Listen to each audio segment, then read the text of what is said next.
Bonjour et bienvenue sur la chaîne de l'entrepreneuriat. Aujourd'hui, on va parler d'un élément important dans toute création d'entreprise, sa forme juridique, SARL ou SAS. Dans cette vidéo, je vais évoquer plusieurs points rarement évoqués sur le web.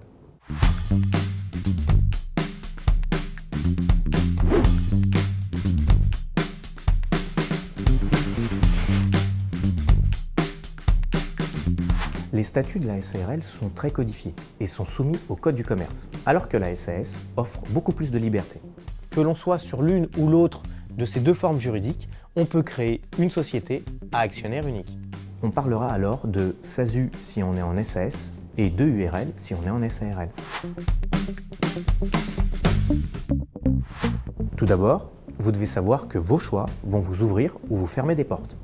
Dans une de mes précédentes vidéos, je vous parlais de l'ARE, l'aide au retour à l'emploi, qui permet de conserver les allocations chômage pendant la création d'une entreprise. Cette aide va aussi intervenir dans le choix de la forme juridique de votre entreprise. Je vais vous donner un exemple. Imaginez que vous montiez une URL. Vous êtes actionnaire unique et le représentant légal de l'entreprise.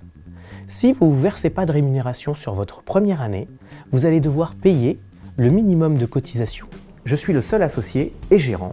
Je suis donc TNS, travailleur non salarié, et je suis automatiquement affilié au régime des indépendants. Qu'est-ce que ça veut dire? Si je suis au Pôle emploi et que je ne me rémunère pas sur ma structure, je dois payer le minimum de cotisation au régime des indépendants. Alors que si j'avais opté pour une SASU, si pas de rémunération, pas de minimum de cotisation à payer. Je vous invite à bien vérifier le nombre de mois d'ARE restants pour choisir la solution qui vous coûtera le moins cher. Toujours sur ce point, lorsque je suis TNS et que je perçois une rémunération, cette rémunération va appeler des cotisations. Ces cotisations ne vont pas être prélevées sur l'année en cours, mais sur l'année d'après. Attention donc à systématiquement provisionner les appels de fonds de cotisation du régime des indépendants de l'année suivante.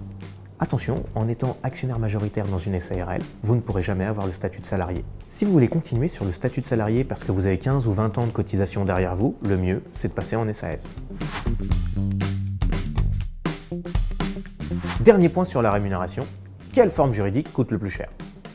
Si je me positionne en SARL et que je suis TNS et que je perçois 40 000 € net, le coût des cotisations sur l'année sera de 18 000 €.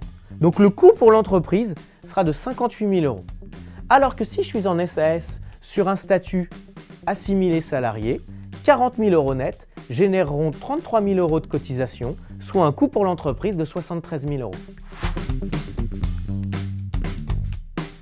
Point important sur le mode de direction. Sur une SAS, les représentants légaux sont le président et le directeur général. Sur une SARL, les représentants légaux sont le gérant ou les co-gérants. Ce qui implique, pour nous en agence immobilière, que ces deux représentants légaux aient accès à la même aptitude professionnelle. Sur la SAS, le président et le directeur général, comme je vous l'ai dit tout à l'heure, sont les représentants légaux, ils doivent avoir la même coaptitude pour pouvoir obtenir les cartes professionnelles. Un président qui aurait une aptitude professionnelle T et G ne pourrait pas avoir un directeur général qui n'a une aptitude professionnelle qu'à la carte T. De même pour la SARL, si on se positionne en co-gérance, l'ensemble des co-gérants doivent avoir la même aptitude professionnelle pour obtenir les mêmes cartes. J'avais déjà fait une vidéo sur ce sujet, je vous mets le lien en haut de l'écran.